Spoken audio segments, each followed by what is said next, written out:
Hello and welcome to Craft with Ronnie. I'm Ronnie Johnson, an independent Stampin' Up! Demonstrator, and I'm here today to bring you Techniques Tuesday. This week I wanted to showcase the new Abundant Beauty decorative mask. There's 4 different masks that build a sunflower and then 3 background masks. We're going to be working with the sunflower today, and I'm really hoping that you like what I've come up with. Move that out of the way. So I'm just going to start out. Don't worry about the sizes, etc., because we're going to be moving things around, and I'll be putting all the measurements up on my blog. I am going to grab some grid paper to put down on my work surface because this technique can be a little on the messy side. So I'm going to start out with the very first mask, and the first mask is actually the sunflowers. And then there's a mask that's the center of the sunflowers. And then the detail of the center of the sunflowers. Some leaves with some really nice veining in those leaves. Then there's 3 more neutral background masks. The first, I hope they show up good on the camera, is just a whole bunch of different kinds of leaves. And then there's some beautiful snowflakes. This would make a great background for a winter card. And then a really nice houndstooth. So I'm going to start with the sunflowers. One thing I did want to point out with these masks, there is a registration mark on the mask. And if you use those registration marks, everything lines up. You'll see a little V in the corner. I'm kind of a non-traditional stamper. I tend to like to do things my own way. So I don't really bother with it. I find that I can line my stuff up just fine without it. So I'm going to start with just a sunflower down in this corner. I'm going to show you something. It's a little trick that I learned to make sure that we don't have stuff, we don't end up with ink where we don't want it. So I want to do just this one sunflower for now, the big one. So I don't want to get ink on these areas. So what I'm doing is I'm masking them off, and I'm just using frog painter tape. It's, it's a low tack tape, easy to work with. And so I'm just covering it up so that I don't end up putting ink where I don't want it. So I'm going to go ahead and I'm going to start, and I've got Bubble Bath. It's a pretty new pink that Stampin' Up! Came out with this year. I really like it. It's a nice light pink. And then Moody Mauve takes me back. Mauve used to be all the in color. So I'm going to start with, and of course, my blending brushes, and this one being the one from my pink family. We've talked about this before. I don't buy a brush for every single color, but I do buy a brush for every color family. And I just make sure it's clean by taking any excess ink off of it before I start. I'm going to tap it in my ink, take off if I've got a little too much on, and I'm just going to work my way around my sunflower, getting more ink as I need it, making sure to tap off there so I don't end up with a big blob of ink. Keeps it nice and smooth. I was really happy when I saw this mask set. I like when I can do things that I can get really creative with. And I'll just lift it up a little bit here.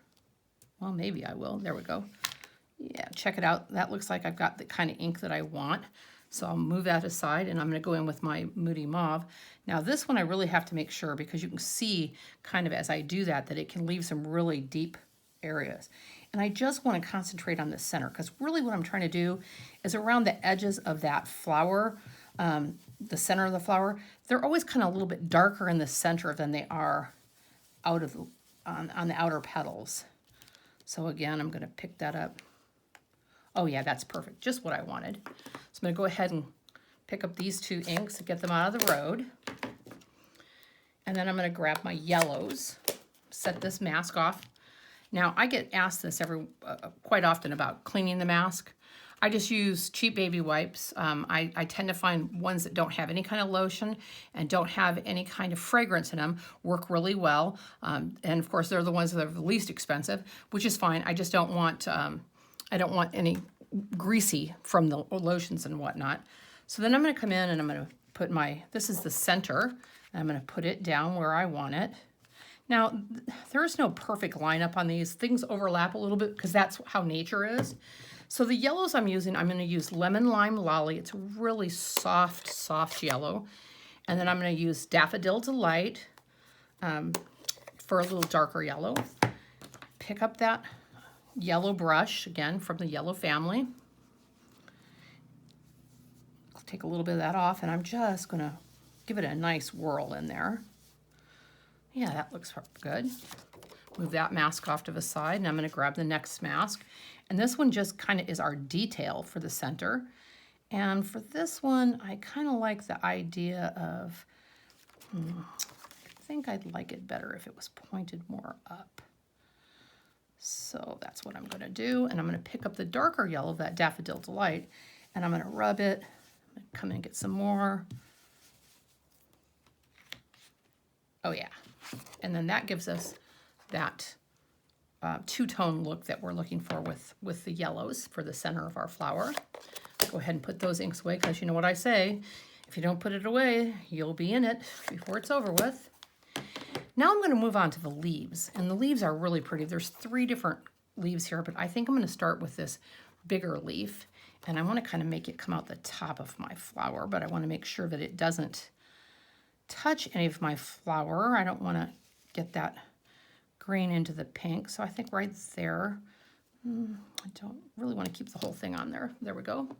So we'll change out brushes, and we'll grab our green brush, and we're going to use Parakeet Party. Oh, there we go.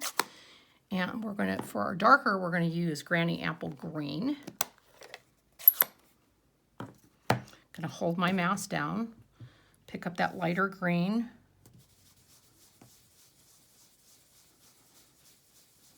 Oh yeah, that's pretty.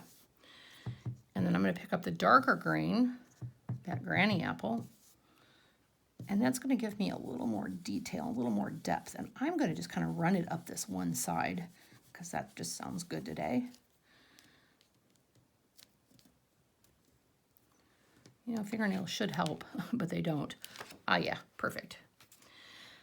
So that's the basis. I mean, it's a really simple technique. I love it because you don't need a whole bunch of supplies. You can do this in lots of different colors. I'm going to show you 3 different colors that I finished cards in today. You saw how fast and easy that one went. So let's first take a look at the finished one of this card that I made when I was planning this video.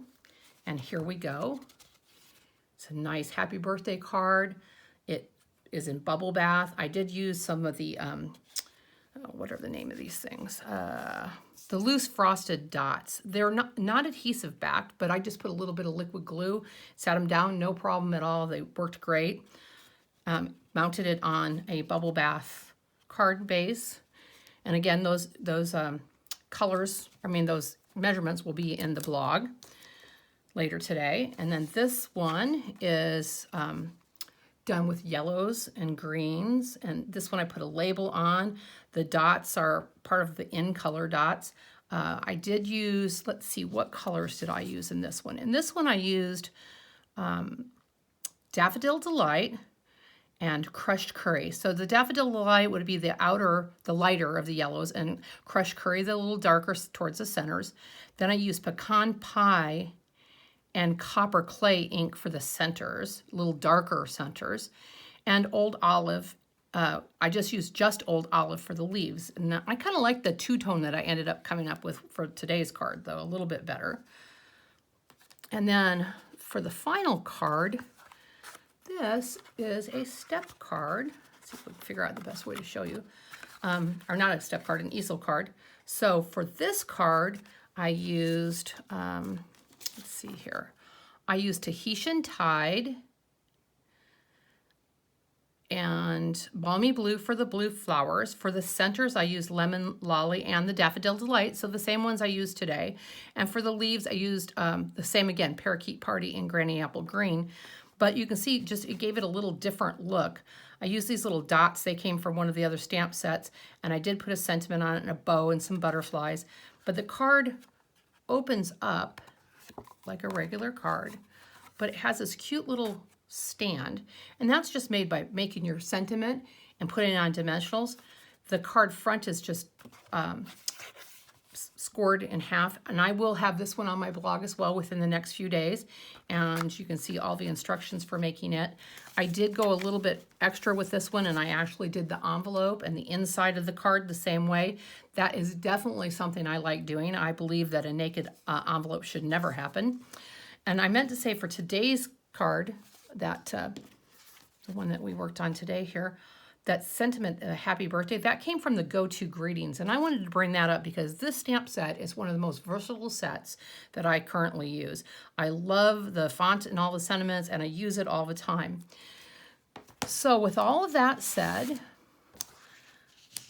I'm Craft with Ronnie, and I'm happy to have been here with you today, and it was wonderful to be able to share this new set. I think it's really exciting. I can't wait to see what else I can come up with it, or what you come up with it. Please share your attempts with it on my Facebook page, or shoot me an email. I would love to see what you do. So until next Tuesday, happy crafting.